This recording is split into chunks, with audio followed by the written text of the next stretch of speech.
Hi, I'm Dia and you guys are watching Dianosaur. So today let's take a look at the cover contest for SPFBO 9. The winners have been announced. I am a bit late to the game. But yeah, it's like no time. No, that's not the same. It's better late than never. Yeah, that's the same. Better late than never. Let's get into this cover contest. So there are okay, I didn't know the structure of this cover contest. So there are like two categories. One is for the blogger, for like the blogger voted one, and the other is the public choice one. So for the blogger finalist, the gold one is the Bone Spear by Alexander Lane. I'll put up a picture of the cover over here. And so, okay, so let's talk about this cover. This cover is, it's catching the eye because of the rib cage and the sword through the rib cage. It's like catching your interest. It's making you think like, what is this book about? It has flowers and all that, so it's kind of giving you that that folk fantasy, but maybe a bit of horror, touch of horror, touch of intrigue, because why is there a skeleton amidst flowers, and why is there a sword going through the skeleton's ribcage? Like, it's bringing up all these questions, and that makes it a very eye-catching book cover. And although it's not the most aesthetically pleasing book cover to me, but it's a very book covers are supposed to grab your attention, and it's a very attention grabbing kind of a cover. So yeah, I think it's a solid winner. And then we have for silver, we have Bastards of Liberty by Matthew Zorich, and I like this cover a lot. This is a black and white cover with a splash of red, and I like those kinds of covers, like a monochrome cover with a splash of color. Like, it really stands out. Like, it looks really aesthetically pleasing to me, and also the art and everything, it just works. Then for bronze, we have The Briar Crown by Helen Rai Pedersen. This is kind of similar, like the vibes and the feel of the cover is kind of similar to the first cover. What is the name of the first cover? Shit, I forgot. The Bone Spear. It's kind of similar to the Bone Spear, as in you have flowers and you have that kind of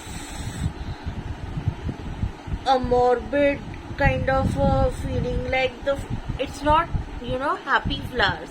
It's kind of like it's kind of ominous in the vibe, and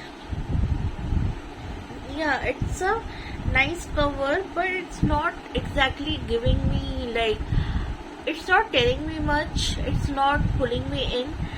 It's just telling me that it's gonna be something to do with maybe folklore-ish kind of a fantasy, but other than that, it's not giving me much. So I am kind of meh about this one. And then we have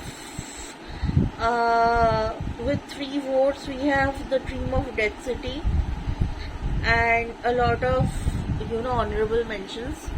And should I put a picture of these ones? I try to do carousel or whatever you call it. I'll try to do it. I'll see if I can, and if I can't, I'll just read out the names. So Fortress of the Lost Amulet by Michael Webb, Curse of the Fallen by Etsy Newell. It is a good cover. It's this picture of a glowing tree, and it's really like good looking cover. Then we have The Last Fang of God by Ryan Kirk. It has this wolf helmet which is giving me Norse vibes, and I'm intrigued. Then we have Dire Street Punk Witches, and it has this punk woman holding a baseball bat, and it's amazing.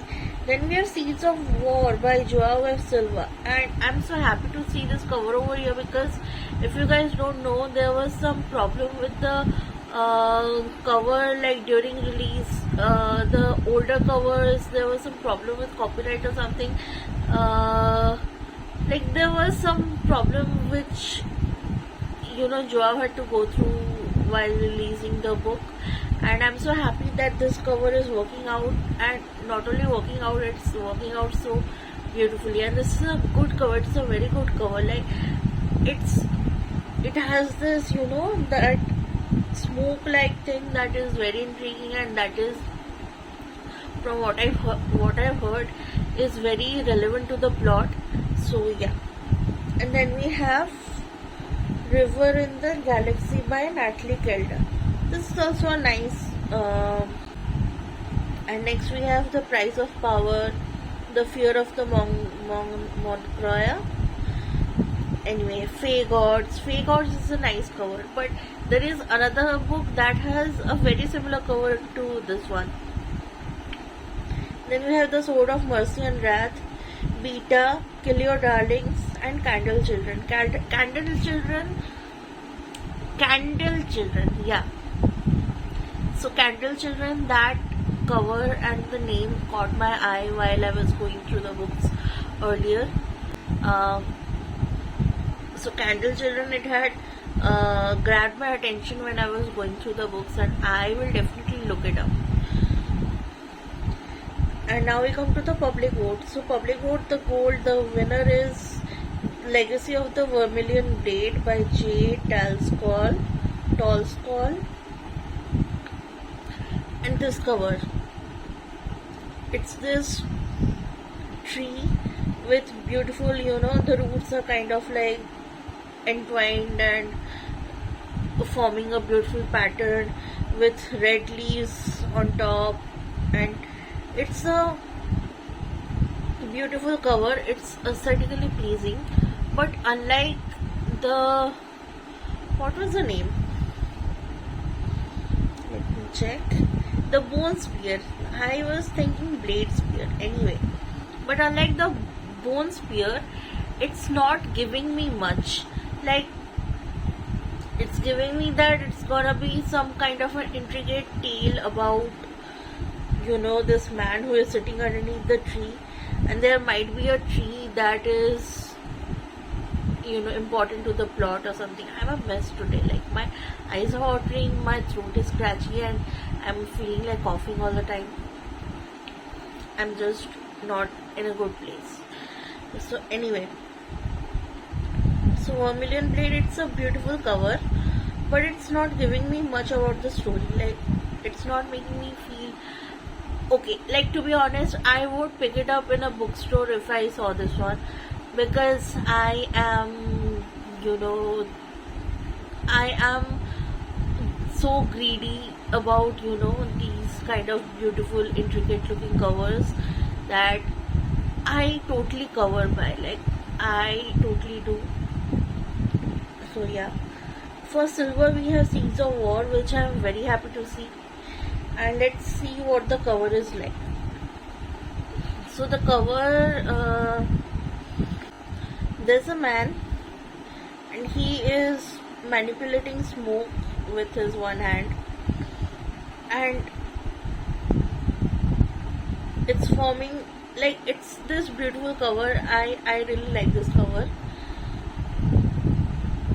And then we have Curse of the Fallen. Okay, Curse of the Fallen, I'm so happy that you got this one, because this cover is drawing the eye, the way things are placed over here. Like, the composition is very good. I would say it's drawing the eye, like, it's going from the bottom and it's kind of moving all throughout the book and going to the top, and it's it's really, catching the eye. So then we have what each team chose as the top 3. So I okay, let's not go through those because that will make the video too long and I'm already not feeling very well. So yeah, that's it for today. I will see you guys in the next one.